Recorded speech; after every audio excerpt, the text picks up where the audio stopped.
I never thought I'd be shielding my 2-month-old daughter from her own father. The sound of James's heavy footsteps pacing our living room still echoes in my mind, like thunder before a storm. I'm Sarah, and this is the day my husband of 3 years showed me who he was. Look at me when I'm talking to you, James's voice boomed through our suburban home, making the family photos on our walls tremble. I clutched Emma closer to my chest, her tiny fingers curled around my hospital scrubs. She was so innocent, so unaware of how her world was about to shatter. "How long have you been lying to me?" he demanded, waving his phone in my face. On the screen was a simple text from Mike. "She's beautiful, Sarah. Emma has your eyes." My heart raced as I tried to keep my voice steady. "He's your best friend, James. He's just being nice about our daughter," but I could see it in James's eyes that familiar darkness was growing since I got pregnant. "My best friend," he laughed, but there was no warmth in it. The same friend who always finds a reason to visit the pediatric ward when you're on shift. His face was red now, veins pulsing in his neck. "Emma doesn't even look like me." "Stop it," I pleaded, taking a step back. "You're being ridiculous. You were there when she was born. You cut the cord." Emma stirred in my arms, sensing the tension. That's when it happened. James's control snapped like a taut wire. His hands shot out, shoving me hard. Time seemed to slow as I stumbled backward, my maternal instincts screaming. I twisted my body, protecting Emma as my hips slammed into the corner of our oak coffee table. Pain exploded through my side as we fell. Emma's startled cry pierced the air as I hit the ground. "My baby," I screamed, checking her frantically.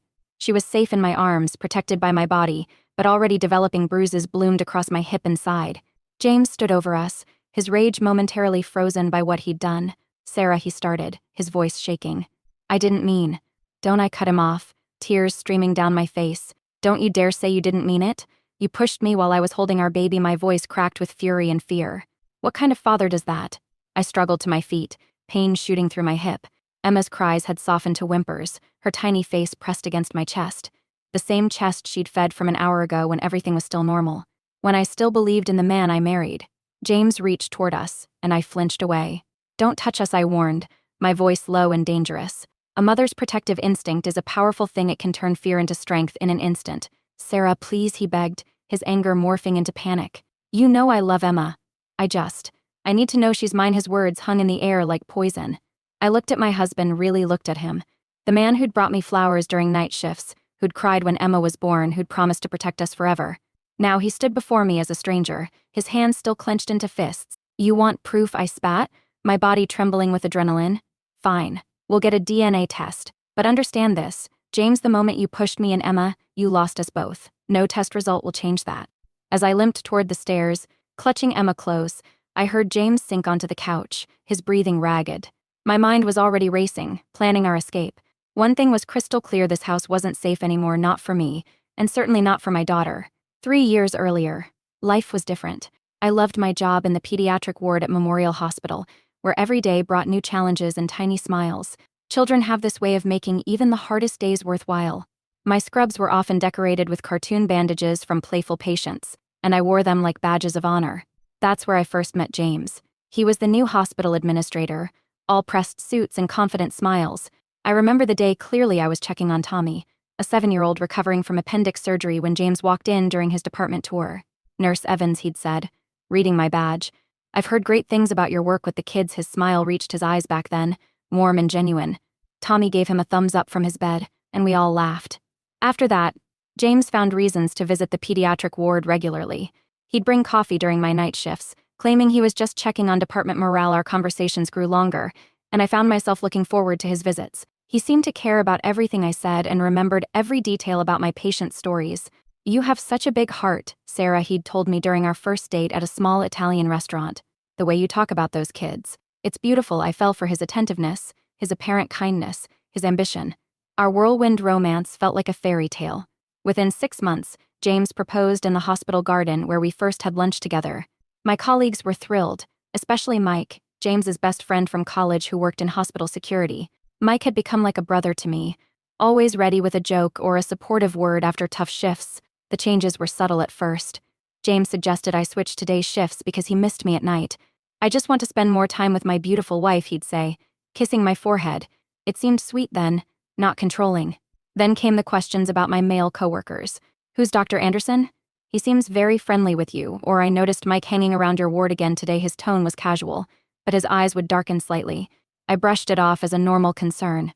After all, James had lost his mother young, and his father had remarried quickly. Sometimes I get scared of losing people I love, he'd confided once, holding me close. I thought I could heal that hurt with enough love. The pregnancy test changed everything. 2 pink lines that made my heart soar and my hands tremble. I planned to surprise James with the news and bought a tiny pair of baby shoes to put on his desk, but Mike saw me hiding them in my locker. "Congratulations, Sarah," he'd whispered, giving me a quick hug. James is going to be thrilled. His genuine happiness for us made me smile. Mike had always been our biggest supporter. When I told James that evening, his reaction was everything I'd dreamed of. He spun me around our kitchen, tears in his eyes. "A baby," he kept saying. Our baby. For a moment, he was again the man I'd fallen in love with. But as my belly grew, so did his paranoia. He installed a tracking app on my phone for safety, started dropping by the hospital randomly to bring lunch, asked endless questions about my conversations with Mike or any male colleague. "You're being too friendly," he'd say after hospital events. People might get the wrong idea about a pregnant woman acting like that. His words felt like tiny cuts, but I told myself it was just anxiety about becoming a father. I didn't see it then, how he was isolating me, controlling me, destroying my confidence piece by piece, how his love had morphed into possession. I was too focused on our growing baby, on building the perfect nursery, and on maintaining peace. Looking back now, the signs were as bright as emergency room lights, but love has a way of blinding you, of making you accept the unacceptable. Until the day comes when you can't ignore it anymore, when the man you loved shoves you while you're holding your baby, and the illusion shatters like broken glass on a hospital floor. These memories thunder through my mind as I stand in our bedroom, Emma still whimpering softly against my chest. The bruises forming on my hip are nothing compared to the pain of realizing I've been living a lie, and now I have to find the strength to escape it, not just for me, but for the tiny heart beating against mine. The first serious red flag came during my 7th month of pregnancy. I was working a shorter shift, adjusting to my growing belly, when Mike stopped by the nurse's station with a care package. "From the security team," he said, placing down a box filled with healthy snacks and a world's best nurse mug. James walked in right at that moment.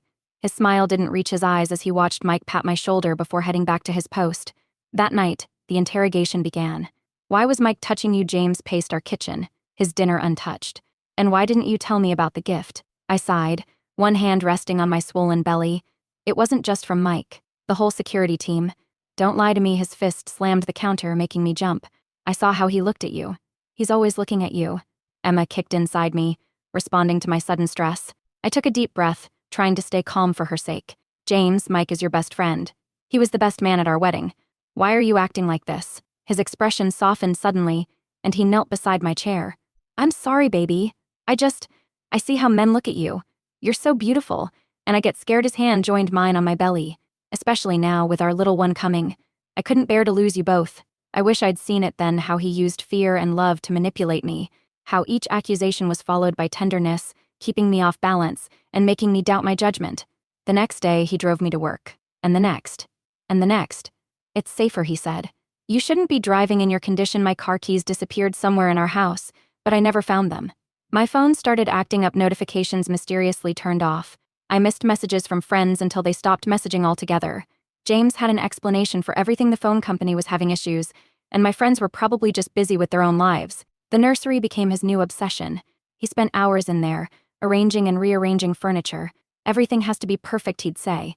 But now I wonder if he was checking for signs of Mike's visits, searching for evidence of betrayal that existed only in his mind. One evening, I found him scrolling through my work schedule, comparing it with Mike's security shifts. Red marks covered the papers where our hours overlapped. When I confronted him, he exploded. 14 shifts together last month," he shouted, throwing the papers at me. "Are you going to tell me that's a coincidence? We work in the same hospital," I screamed back, pregnancy hormones finally unleashing months of suppressed frustration. "What do you expect?" His face changed then, became eerily calm. "I expect my wife to understand my concerns." He stepped closer, his voice dropping to a whisper. "I expect you to care about how this looks." What looks?" I was trembling now, backing away instinctively, like a pregnant woman doing her job. Like a pregnant woman spending too much time with another man. He grabbed my phone from the coffee table. "Let's see what you two talk about, shall we?" As he scrolled through my messages, I saw our future crumbling. Every innocent conversation would be twisted. Every friendly interaction turned into evidence of betrayal. And soon, very soon, our baby would be born into this atmosphere of suspicion and control. That night, as I lay awake feeling Emma move inside me, I finally admitted to myself that something was deeply wrong. But I told myself I could fix it. That once the baby came, James would see how much we loved him. that his fears would fade when he held his child. I was wrong. So terribly, dangerously wrong.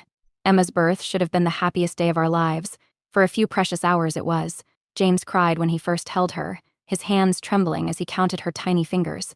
The nurses smiled at us, the picture-perfect family. If only they could see the storm brewing behind his tears. It started the next morning. James scrutinized Emma's features like he was studying evidence. Her eyes are so dark, he muttered. My whole family has blue eyes. I reminded him that my father has brown eyes, but he just stared at Emma with growing suspicion. The first week home was a blur of sleepless nights and endless feeding sessions. James took time off work, but instead of helping, he watched. He watched how I held Emma, how I fed her, how I changed her. His eyes followed every movement like a security camera. "You're doing that wrong" became his favorite phrase. Whether it was how I burped Emma or how I swaddled her, nothing was ever right. I started doubting my every move, my hands shaking as I cared for my baby. Then came the photos. James obsessively compared Emma's baby pictures with his own. "Look at this," he'd say, pointing at old albums. I had a dimple here. Emma doesn't. Each difference became another piece of his imaginary puzzle. The breaking point came when Mike sent that innocent congratulations text. I was nursing Emma in the nursery when James stormed in, face red with rage. "Why is he texting you at 2 a.m.? "It's 2 a.m. because I posted Emma's monthly photo on social media," I whispered, trying not to disturb our half-asleep daughter. "Everyone's commenting, James." "Not just Mike." He grabbed my phone, scrolling frantically. "Everyone? Let's see." Mike liked every single photo. Every single one. His voice rose with each word. He commented on how she has your smile, your eyes, your nose. Emma was startled at his voice, beginning to cry. I tried to shield her, to keep her calm, but James wasn't finished. 3 years, Sarah. 3 years I trusted you both. Was she even conceived at home? Or was it during one of your night shifts? "Stop it," I hissed, tears streaming down my face. "You're scaring her. You're scaring me." For a moment, something flickered in his eyes, recognition, maybe even shame, but it vanished as quickly as it came. "Pack her bag," he said coldly. "We're getting a DNA test tomorrow." "No," I said, finding strength in my daughter's cries. "We're not doing anything tomorrow. You need help, James. This isn't normal." "Normal," he laughed, a hollow sound that made Emma cry harder. "What's not normal is how my best friend seems more interested in my wife and baby than his own life. What's not normal is how my daughter doesn't look like me at all." As I tried to stand, to put Emma in her crib, James blocked the doorway. "You're not going anywhere until we discuss this." "Move," I said, my voice steadier than I felt. "You're going to wake the neighbors." "Let them wake up," he shouted. "Let everyone know what kind of wife you are." That's when Emma's crying reached a fever pitch, her tiny face red with distress. I had no choice but to push past him, my maternal instincts overriding my fear. As I brushed against him, I felt his body tense, his hands curling into fists. I knew then that we were running out of time. The man I married was disappearing more each day, replaced by someone I didn't recognize, someone who could look at his crying daughter and feel nothing but suspicion. That night, after James finally fell asleep on the couch, I started planning our escape, but I didn't move fast enough. And now, as I stand here with fresh bruises forming on my hip, I realize my hesitation could have cost us everything. I had just finished feeding Emma when my phone buzzed with another text from Mike. "Is James okay?" He didn't show up for our lunch meeting today. A knot formed in my stomach. James never missed work, especially not without telling anyone. The front door slammed before I could respond. James stood in the doorway, his suit wrinkled, his eyes wild. The smell of alcohol hit me before he spoke. "Had a nice chat with Mike's wife today," he said, his words slightly slurred. "Interesting conversation." She had no idea about any lunch meeting. He stepped closer, phone gripped tight in his hand. "Because there wasn't one, was there?" "He was planning to meet you." "James, you're drunk," I said, instinctively tightening my hold on Emma. "Let's talk when you've sobered up." "I am talking now." His roar made Emma startle awake, her frightened cries filling the room. 3 years, Sarah. 3 years I watched you flirt with him, laugh with him. And now this baby. "Stop it," I cut him off, my voice shaking. "You're being paranoid. Mike is married. He's your best friend. Emma is your daughter." He laughed. A harsh, bitter sound. "My daughter? Look at her. Look at her eyes, her nose. Do you think I'm stupid?" He pulled out his phone, showing me his screen. "I've been watching your hospital schedules, all those night shifts together, all those quick coffee breaks. We work in the same building." I was backing away now, my heart pounding. "That's all it ever was." "Liar." He hurled his phone at the wall beside us, making Emma scream louder. The phone shattered, pieces scattering across the floor. "You think I don't see how he looks at you? How do you look at him?" That's when he lunged forward, grabbing my hair with one hand. Emma was wailing in my arms as he shoved us hard. Time slowed as I felt myself falling, my mother's instinct taking over. I twisted my body, protecting Emma as we crashed into the coffee table. Pain exploded through my hip and side. Emma was screaming, but she was safe, cradled against my chest. I looked up at James and saw the moment horror replaced rage on his face. Sarah, he stepped forward, reaching for us. I didn't mean. Stay back, I scrambled to my feet, ignoring the searing pain in my hip. You're done, James. You just assaulted your wife and child. We're leaving. No, please, his voice cracked, the alcohol seeming to wear off instantly. Sarah, I'm sorry. I need to know.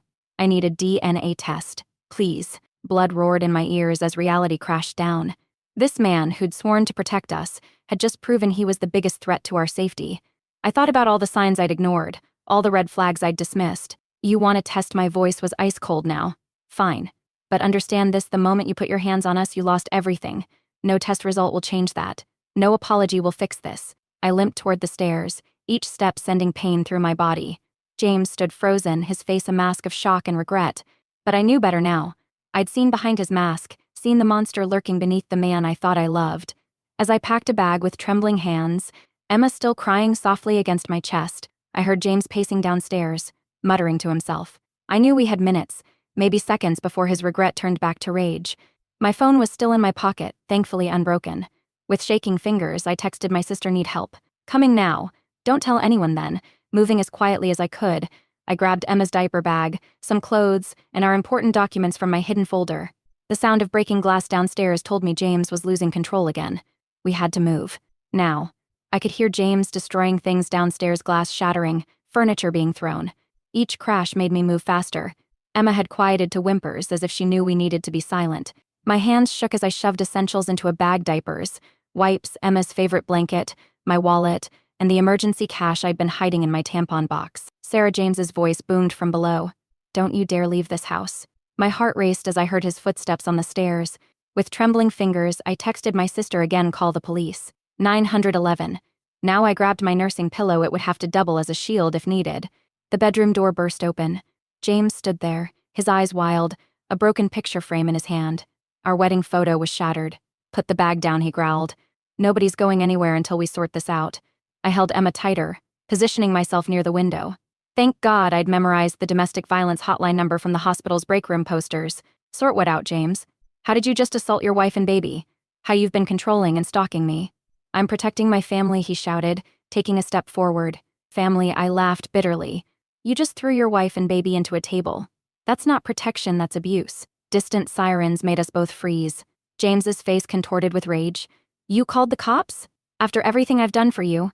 No, I said, my voice steadier than I felt.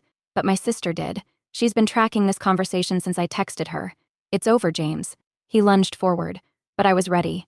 I swung the nursing pillow at his face, buying precious seconds to dodge past him. I ran down the stairs as fast as I could with Emma and the bag, ignoring the stabbing pain in my hip. The front door was blocked by overturned furniture, but I remembered the garage door code. 54321.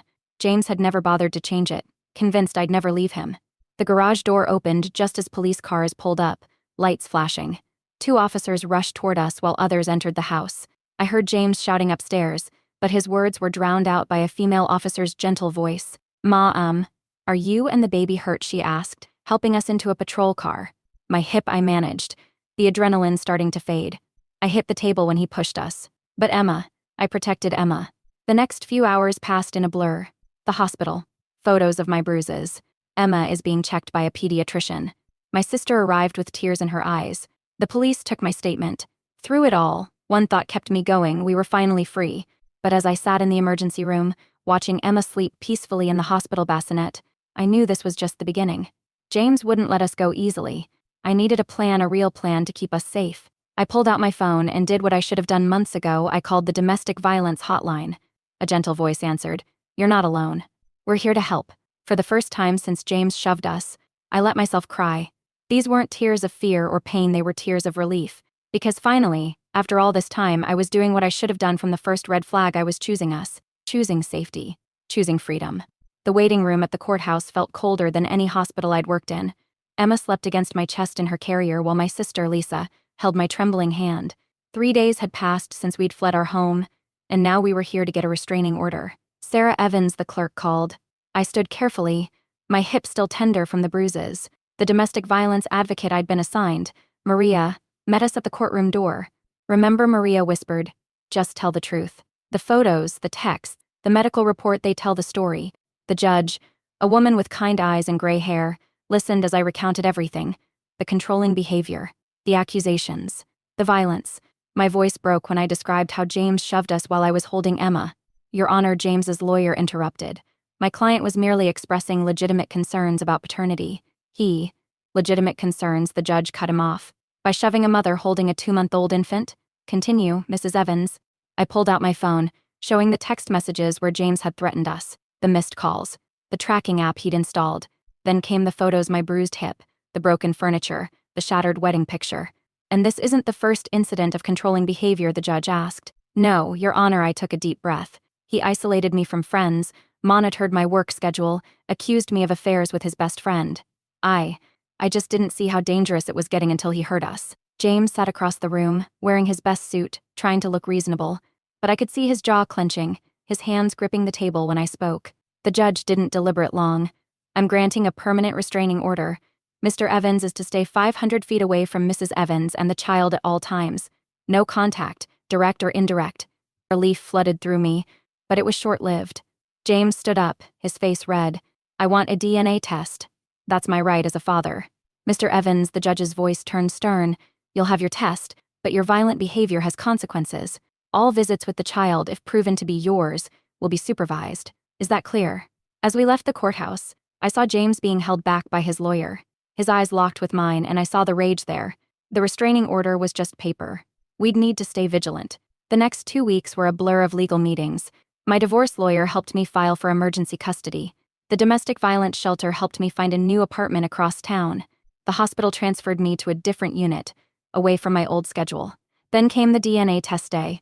I sat in the clinic, holding Emma close, while James sat across the room with his mother who'd flown in to support her son. The technician was gentle as she swabbed Emma's cheek, then James's. Results in 5 days, she said softly.